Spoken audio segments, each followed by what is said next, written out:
بسم الله الرحمن الرحيم الحمد لله رب العالمين والصلاة والسلام على أشرف الأنبياء والمرسلين نبينا وحبيبنا محمد صلى الله عليه وسلم وأشهد أن لا إله إلا الله وحده لا شريك له وأشهد أن محمدا عبده ورسوله صلى الله عليه وسلم أما بعد.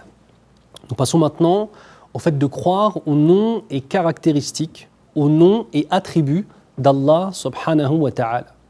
On va commencer avec des exemples, afin que vous compreniez un petit peu qu'est-ce que cela implique. Déjà, de façon théologique, plus je vais connaître les noms d'Allah, plus je vais connaître mon Seigneur, plus je vais l'aimer, plus je vais lui obéir. Voilà.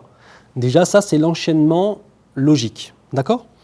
Les ulama nous disent « Man kana billahi a'raf, kana minhu akhwaf, wa li'ibadatihi atlab, wa an ma'asiyatihi ab'ad » Ce qui signifie celui qui connaît le plus Allah, celui qui va le plus le craindre, de la crainte révérentielle que je vous ai expliqué dans le passé.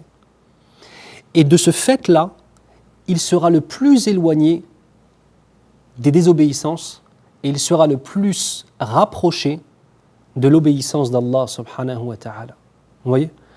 Donc là, on parle d'un élément qui est théologique, mais c'est un élément qui a un impact dans notre cœur, dans notre vie spirituelle, dans notre éducation spirituelle, qui est extrêmement important.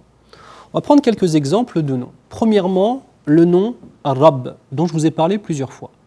Eh bien, quand on parle de croire au nom d'Allah Azza wa Jal, Ar-Rabb, cela signifie qu'il faut connaître ce qu'il veut dire et ce qu'il contient. On l'a vu dans le passé, c'est donc le créateur de toutes choses, le possesseur de toutes choses, celui qui donne la subsistance, celui dont la puissance est infinie et celui qui fait la prédestination. Tu vois ? Avec ces éléments-là, on a compris le nom Ar-Rabb. Si on prend par exemple le nom Allah, eh bien on comprend que Allah c'est Al-Ma'boud, celui qui est adoré. Donc le nom en lui-même amène l'unicité absolue envers lui. L'amour, l'adoration et la récompense, Inch'Allah. Si on prend le nom d'Allah, Ar-Rahman, Ar-Rahim, eh bien le nom d'Allah par exemple, Ar-Rahman, en français souvent on a Ar-Rahman, Ar-Rahim dans le sens le tout miséricordieux, le très miséricordieux. Ce n'est pas faux, mais on pourra aller un peu plus loin, je pense, dans la précision, même si je comprends qu'on n'utilise pas ça dans la traduction du Coran parce que c'est trop long. Mais Ar-Rahman signifie celui dont la miséricorde parfaite englobe toute chose. Tu vois ça ? Ça te fait connaître Allah et tu comprends qu'il n'y a pas de péché desquels tu ne pourras pas te repentir. Tu vois ? C'est quelque chose de concret en fait, qui va te servir dans ta foi. Ar-Rahim, c'est sur le wazn de fa'il, cela signifie que la miséricorde d'Allah ne cesse sans arrêt de se répéter. Donc même si tu pèches et que tu te repens, et que tu repèches et que tu te repens, la miséricorde d'Allah Azza wa Jal ne fait que se répéter. Tu vois ? On parle d'un nom d'Allah Azza wa Jal et on parle d'une caractéristique qui est la miséricorde, Ar-Rahma, mais cela va porter des fruits dans ta foi musulmane en tant que telle. Si on prend le nom d'Allah, Al-Qayyum par exemple. Al-Qayyum, si je devais le traduire, je dirais celui qui n'a besoin de personne alors que tout le monde a besoin de lui. Qu'est-ce que ça va provoquer dans ta poitrine ? L'humilité. Allah n'a pas besoin de toi. Il n'a pas besoin de moi, mais pourtant il nous donne tout ce qu'il y a sur cette terre et il nous envoie des prophètes par amour. Malgré le fait qu'il n'a pas besoin de nous, c'est uniquement de la bonté, de la miséricorde et de l'amour qui fait qu'il s'occupe de nous. Tu comprends ? Etc., etc. Voilà un petit peu la relation qu'on doit avoir au nom et attributs d'Allah Azza wa Jal de façon spirituelle. Maintenant, de façon théologique en tant que telle, c'est très très simple. Dans la aqidah de Ahl-Sunnah wal Jama'a, eh bien, on ne rentre pas dans l'interprétation des noms et attributs d'Allah Azza wa Jal. Tout simplement. Je ne vais pas rentrer trop dans le détail de ces choses-là, parce que ce n'est pas le moment, mais sachez une chose, partez toujours d'un principe simple. L'islam est clair, et tous les éléments du dogme sont clairs, et s'il y a des interprétations à faire sur les noms ou attributs d'Allah, Allah nous l'aurait dit extrêmement clairement. D'accord ? S'il n'y a pas, on reste sur la base et on fait comme le prophète sallallahu alayhi wa sallam et les sahaba radiyallahu anhum faisaient. Parmi les bénéfices de la croyance dans les noms et attributs d'Allah Azza wa Jal, le premier bénéfice, c'est de connaître Allah subhanahu wa ta'ala. C'est de connaître Allah subhanahu wa ta'ala. Les salafs nous disent Man ahabba Allah, man arafa Allah, ata'a Allah. Wa man ata'a Allah, wajada halawat al-iman. Celui qui aime Allah Azza wa Jal va connaître Allah. Et celui qui va obéir à Allah Azza wa Jal va trouver des délices de la foi. Al-mahabbatu hiya ta'a. Comme il se dit chez les salafs, l'amour, c'est l'obéissance. L'amour, c'est l'obéissance. Deuxième élément, on va pouvoir glorifier Allah Azza wa Jal en utilisant ces noms sublimes. En fait, ça ouvre des horizons de glorification. À partir du moment où moi, je ne connais pas simplement une caractéristique d'Allah, mais plusieurs caractéristiques d'Allah Azza wa Jal, eh bien mon amour pour lui peut s'agrandir et la compréhension des actes de mon Seigneur va s'agrandir. Je vais comprendre sa toute-puissance.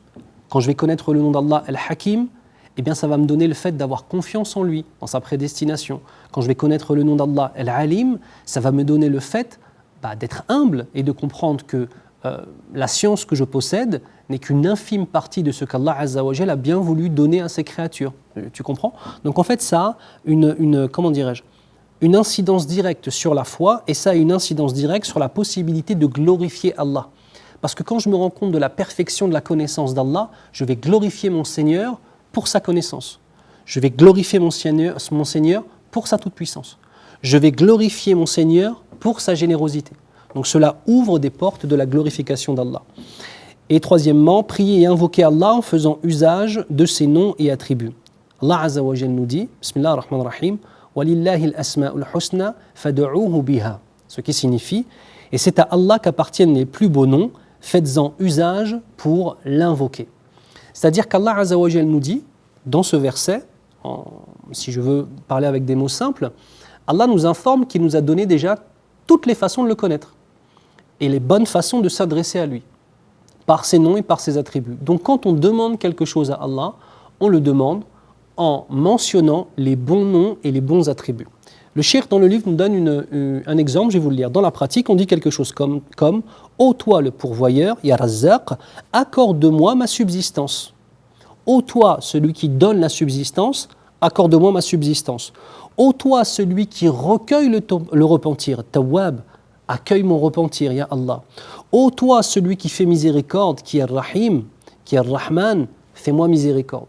Tu vois ? En fait, tu vas demander quelque chose qui est en accord avec le nom que tu as étudié. Donc si tu veux obtenir la miséricorde, tu vas mentionner les noms qui sont liés à la miséricorde. Tu ne vas pas dire par exemple ô toi Al-Aziz, ô toi celui qui est tout puissant, fais-moi miséricorde. Pourquoi ? Parce que la puissance d'Allah et la miséricorde, même si oui on peut créer un lien, mais ce n'est pas un lien qui est direct. Donc tu vas utiliser les noms et attributs qui sont directement liés à ce que tu demandes, Inch'Allah ta'ala. Et en fait, plus on va connaître Allah Azza wa Jal, plus on va s'élever dans les degrés de la foi. La foi a 3 degrés. Premièrement, l'islam, deuxièmement, l'iman, et troisièmement, l'ihsan. L'islam, l'iman, l'ihsan. Je vous explique très rapidement. L'islam, c'est le fait de valider tous les concepts de l'islam et de les pratiquer. Voilà. L'iman, c'est valider tous les concepts de l'islam, les ressentir profondément et les appliquer. Tu vois, déjà le degré il est plus haut. L'ihsan, c'est comme l'a dit le prophète sallallahu alayhi wa sallam, que tu adores Allah Azza wa Jal comme si tu le voyais. Et si tu ne le vois pas, et comme tu ne le vois pas, tu dois avoir quand même la certitude qu'Allah te voit. Qu'est-ce que cela signifie ça ?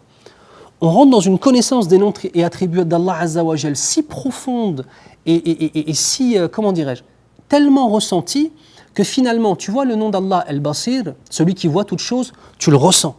Tu ressens le regard d'Allah Azza wa Jal.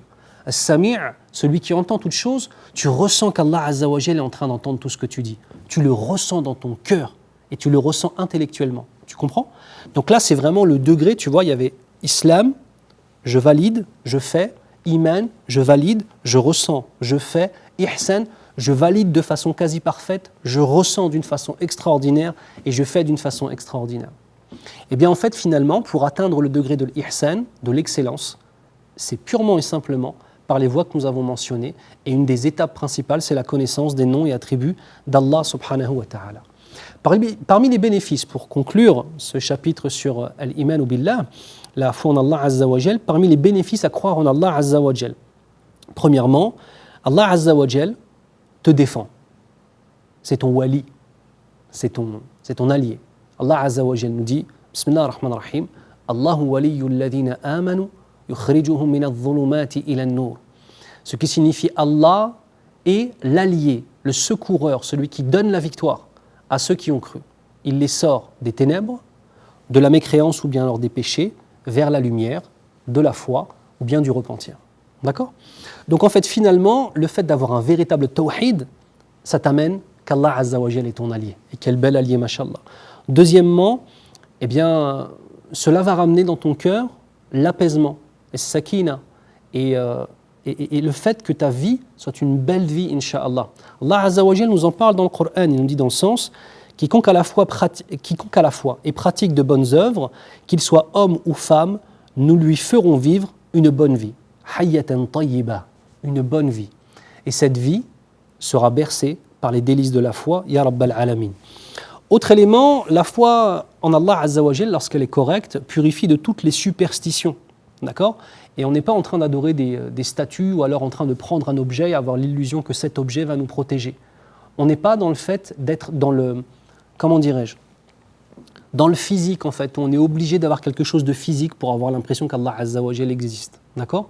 On est dans une démarche intellectuelle de compréhension, dans une démarche de ressenti, et on arrive à la conclusion qu'Allah existe, et on reste dessus. Et en fait, on a accès ensuite à l'islam, au système de l'islam, aux sciences islamiques, et tout ce qu'ils ont apporté à l'humanité, mashallah. Et enfin, dernier point, on parle ici de l'obtention de la satisfaction d'Allah. Vous vous rappelez, j'avais dit que la charia al-islamiyya, c'est la voie que l'on emprunte pour obtenir au bout la satisfaction d'Allah subhanahu wa ta'ala. Et celui qui atteint la satisfaction d'Allah Azza wa Jal, wa ridwanullahi akbar.